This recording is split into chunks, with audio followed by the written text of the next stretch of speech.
Saudações em Cristo Jesus, meu prezado amigo ouvinte da Palavra de Deus. Eu quero falar para você hoje a respeito da riqueza. A Bíblia fala da riqueza de uma forma bastante dura. A Bíblia fala de uma forma que nós precisamos entender como que Deus vê e como isso é entendido na visão de Deus e que isso é importante para nós. A Bíblia fala no livro de 1 Timóteo, a carta do apóstolo Paulo a Timóteo, dizendo assim: mas é grande ganho a piedade, porque nada trouxemos para este mundo, e manifesto é que nada podemos levar dele. Tendo, porém, sustento e com que nos cobrirmos, estejamos com isso contentes. Mas os que querem ser ricos caem em tentações e em laço e em muitas concupiscências, loucas e nocivas que submergem os homens à perdição e ruína. Porque o amor ao dinheiro é a raiz de todos os males. E nessa cobiça alguns se desviaram da fé e se transpassaram a si mesmo com muitas dores. O apóstolo aqui está aconselhando os irmãos em Cristo Jesus, falando do perigo da riqueza.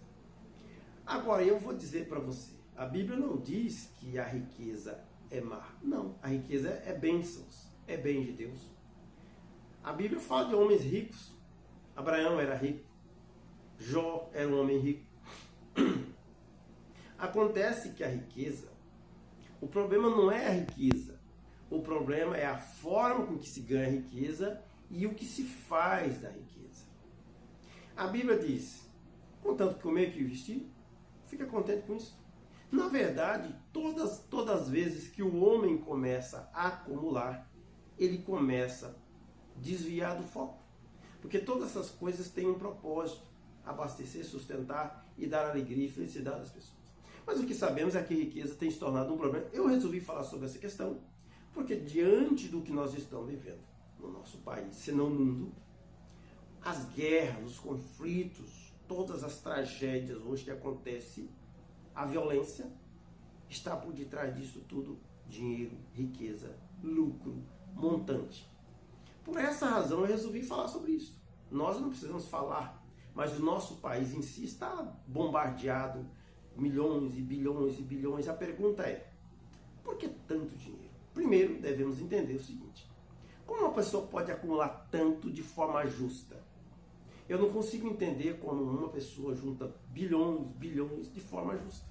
Eu sei que tem uma porcentagem muito pequena de pessoas que enriquecem produzindo, trabalhando, conquistando pela justiça, dentro da justiça. Mas o que posso dizer é que acho que mais de 70% dessa riqueza é ilícita.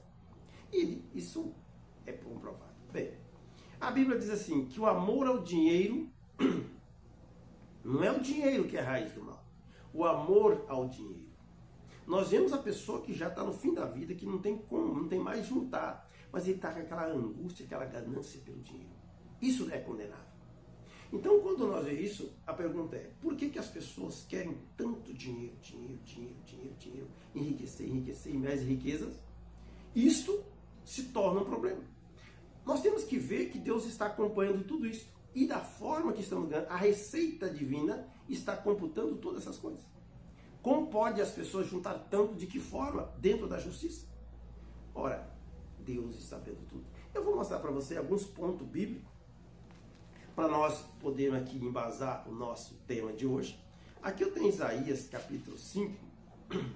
Isaías capítulo 5, a Bíblia diz: ai dos que ajuntam casa a casa, reúnem campo a campo, até que não haja mais lugar e fiquem como únicos moradores no meio da terra.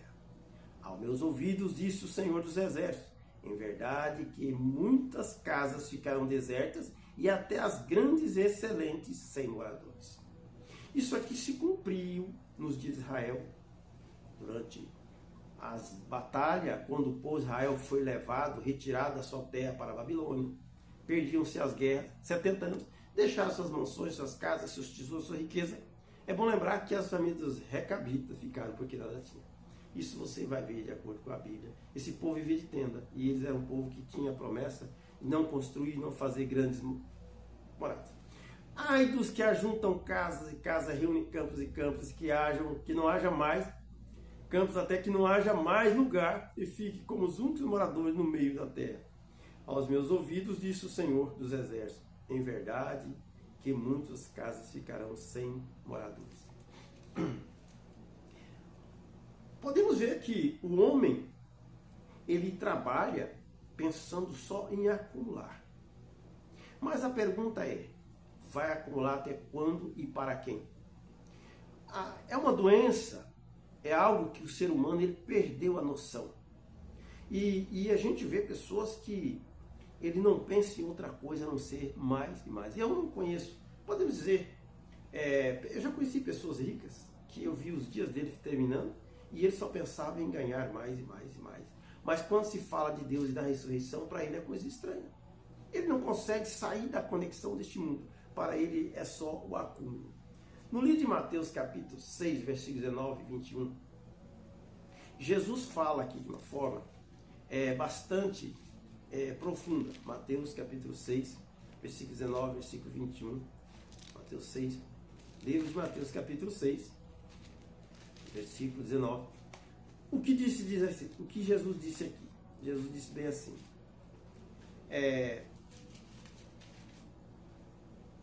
Não ajunteis tesouro na terra, onde a traça e a ferrugem tudo consomem, e onde os ladrões minam e roubam. Mas ajunteis tesouro no céu, onde não há traça nem ferrugem consomem, e onde os ladrões não minam e não roubam. Porque onde estiver o vosso tesouro, ali estará também o vosso coração. São palavras de Jesus. Eu não tenho nada, mas tenho o suficiente para viver. A saúde e a vontade de lutar. Mas não me falta. Jesus era pobre. Não porque não era dono do mundo. Mas aqui a gente vê na Bíblia que Jesus, a mãe dele não teve nem a oferta superior para levar o templo. Era um pombinho, um casal de pombo. Os mais ricos davam um cordeiro. E os mais pobres, quando não tinha nada, dava-se um casal de pombo. Jesus foi esse homem, o homem que nem tinha para doar. Veja bem, irmãos, não junteis tesouro na terra, onde a traça, a ferrugem, o ladrão minam e roubam. O que nós estamos vendo, vamos falar hoje a nível Brasil, para não dizer mundo. Quem está acompanhando os jornais, está vendo essas pessoas, não consegue arrastar, carregar a fortuna. E vem o problema, e vem a angústia. Eu não sei se você já observou, mas você já viu o rico alegre, contente? Não. O rico só anda mal-humorado. O rico, ele chega num local para poder ser atendido, em algum lugar, num estabelecimento, ele não tem a paciência de esperar como os pobres. Os pobres chegam ali, conversa, conta causa, ri. O rico, ele só anda apressado. Ele só anda angustiado. Porque a riqueza não traz felicidade. A felicidade é quando a pessoa não é tomada, porque na verdade, quando a pessoa passa a lutar pela riqueza, chega um momento que ele não mais é possuidor, ele passa a ser possuído. Ele não se vê mais, ele vê o que ele tem. E é uma coisa que é preciso nós observar, que nós, o possuidor, tem que ser maior. Quando o homem começa, é uma balança, é uma gangorra. Quando o que ele tem começa a superar o que ele é, ele passa a entrar em problema. A pessoa que tem, ele aponta pelo que tem. Olha lá o que eu tenho, meu carro, minha fazenda, minha fortuna, minha riqueza, eu tenho. Na verdade, a pessoa também tem essa ilusão de que tem. Na verdade, nós não somos donos nem de nós. Eu não sou dono de mim mesmo. Eu não sou dono da minha esposa, dos meus filhos, não sou dono de ninguém. Na verdade, nem eu sei quando é que eu vou. Não somos donos de nada, nós não possuímos. Nós temos que agradecer a Deus pela oportunidade que Ele nos dá. Então, quando a Bíblia diz, nós junteis tesouro na terra, onde a traça, a ferrugem, o ladrão, mina e roubo, que onde estiver o vosso tesouro, ali estará o vosso coração. As pessoas têm esse meu, aquilo é meu. Passa a ser possuído por aquilo, porque ele não consegue mais se ver. Quando, na verdade, ele perde a importância dele em detrimento do que ele tem. Isso já é um problema. Enquanto que a pessoa está ganhando para sustentar, para ter sua boa saúde, seu bom veículo, sua boa casa, isso ele está em progresso. Quando ele começa a acumular, ele começa a adoecer.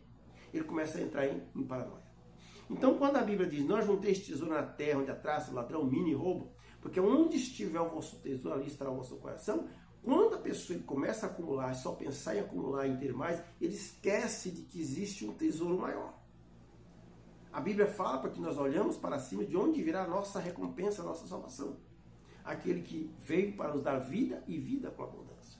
Então, meu prezado amigo e irmão, quando nós começamos a meditar na palavra de Deus, nós começamos a ver como que o homem, na verdade, ele pensa que está rico, é quando, na verdade, ele começa a empobrecer, ele começa a esvaziar e ele começa a distanciar, né? Ele começa a distanciar de Deus e de si mesmo, porque ele não consegue mais ver a si e muito menos Deus, porque ele começa a pesar pelo que ele tem.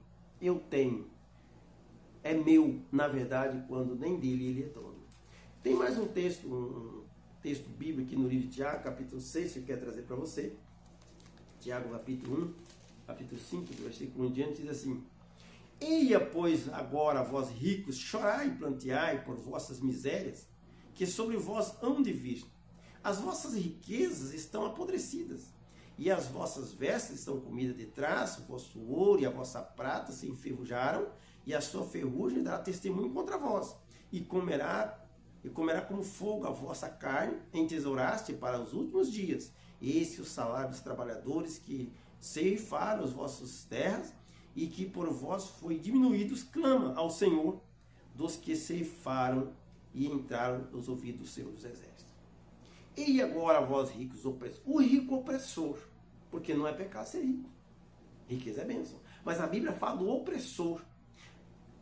Ai de vós ricos opressores, o vosso ouro e a vossa prata dará testemunho contra vós. O pai deixa duas crianças, a mãe deixa comendo, tirando a comida ali na panela. Chega um, tá com a barriguinha estufadinha, quase sem respirar. E o outro está esguelado, chorando, passando fome. Imagina o julgamento que essa mãe, que essa pessoa faz logo ali. Um comeu demais e outro tem comido de menos. Então houve injustiça. Deus vê lá dos céus e olha para o mundo e vê a condição que o mundo está vivendo. Nós estamos vivendo aí, roubando até dos velhos que trabalharam. O escândalo, milhões, bilhões e bilhões e bilhões. A pergunta é, para onde esse povo levará essa fortuna? A Bíblia diz que isso aqui vai ser entesourado para os últimos dias. Eis que o salário dos trabalhadores que ceifaram na terra, que vos tem diminuído. Clama e os clamores dos que ceifaram entraram nos ouvidos do Senhor. Vossa carne entesouraste para os últimos dias, eis que o salário dos trabalhadores. Entesourastes para os últimos dias. A Bíblia fala do ouro e a prata que há de enferrujar. Você já viu o ouro enferrujar? Claro que não. Isso aqui é uma metáfora, é uma linguagem que ilustra que o dinheiro, o ouro, a prata, a fortuna não vai poder comprar a justiça divina. Nós vemos que aqui no mundo que nós estamos, as pessoas compram a justiça por dinheiro. E é o que nós estamos vendo. E a pergunta é, Senhor, até quando, Senhor? A Bíblia diz, bem-aventurado aquele que tem fome e sede de justiça, porque serão fartos. Nós adoecemos, nós indignamos, nós ficamos revoltados de ver tanta injustiça e pergunta, meu Deus, até quando, Senhor? Nós estamos vendo aí os nossos governantes que massacram, que tira, que controla somente pelo lucro. Nós olhamos só pela idade da maioria dessas pessoas, nós olhamos quantos anos ainda um miserável desse ainda há de viver. Podemos contar nos dedos às vezes, mas ele junta fortunas milenares e parece que nunca vai descer a sepultura. Não ajunteis tesouro na terra, porque onde estiver o vosso tesouro, ali estará o vosso coração. Eu conversando com o senhor de posse, e ele dizendo que ele estava no fim da vida e que ele tinha tanta probidade e precisava fazer alguma coisa. Eu falei, mas se o senhor vai morrer logo, assim tão cedo, por que o senhor não preocupa com a salvação, com a ressurreição, com a vida eterna?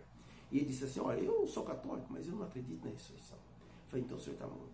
Então veja bem, meu prezado, como que as pessoas parecem ser inteligentes, mas na verdade são ignorantes, miseráveis. Porque a Bíblia fala que o vosso ouro e a vossa prata não dará dará testemunho contra vós, e que ela enferrujará. Ou seja, a riqueza das pessoas mostrará que esses, de certa forma, desviaram, passaram por um caminho que não era a justiça. Se o nosso relógio consegue computar cada 5 centavos de energia que entra na nossa casa, nosso relógio de água a cada litro, por que Deus não estava vendo o que está acontecendo? Imagina, diante da luz de Deus, a camofa, a maracutaia, o crime que se faz em cima do pobre, do oprimido, para enriquecer à custa destes. Olhando para esse país hoje, eu me inspirei a falar sobre isso. Ai de vós, ricos opressores, o vosso ouro, a vossa prata dará testemunho contra vós. No Salmo 73, o salmista diz que ele olhando para a prosperidade dos ímpios, diz que quase desviou, deixou de ser honesto. Ele dizendo assim, olha, eu olhando para a prosperidade dos ímpios, eu pensei em desistir, porque parece que Deus só abençoa aquelas pessoas. Para eles não falta nada, eles vivem folgados, para eles não tem problema. Só que diz que ele estava observando e olhando, meu Deus, não vale a pena ser honesto, não vale a pena ser justo. Parece que só os ímpios são aqueles que praticam iniquidade, que as coisas dão certo e funcionam. E a Bíblia diz que ele foi até o lugar santuário, o lugar de Deus, o lugar onde ele pôde meditar. E aí ele viu que essas pessoas estão colocadas num lugar escorregadio. Então ele viu que vale mais a pena esperar com paciência no Senhor. E o que nós vemos no nosso mundo hoje, se a pessoa não tiver um entendimento divino, ele entra em desespero. E por esta razão muitos entram para o caminho de tudo aquilo que é desagradável, que é injusto, porque ele fala, sabe uma coisa? Eu também vou fazer o mesmo. Deus está vendo. Ai de vós, ricos opressores, o vosso ouro, a vossa prata dará testemunho contra vós. Por isso, meu prezado amigo, não desespere. Não fica triste. Normalmente a gente vê pessoas assim, tem que alcançar 1 milhão, o primeiro milhão. Eu quero ter paz. Eu quero ter esperança de vida eterna. Eu estava pensando e comentando com o meu pessoal no dia dessa semana e dizendo, existe 2 eternidades. A eternidade, a morte eterna e a vida eterna. Quando uma pessoa só pensa só no aqui, pode se imaginar que uma pessoa dessa ele é muito medíocre, ele não consegue decolar, ele pensa só no aqui e agora. A arrogância, a ambição deixa ele cego. Por isso que essas pessoas precisam olhar para cima, aquele que é o dono da vida, lutando pela vida eterna e não pela morte eterna, que é esse que pensa só no aqui e agora. Que Deus te abençoe.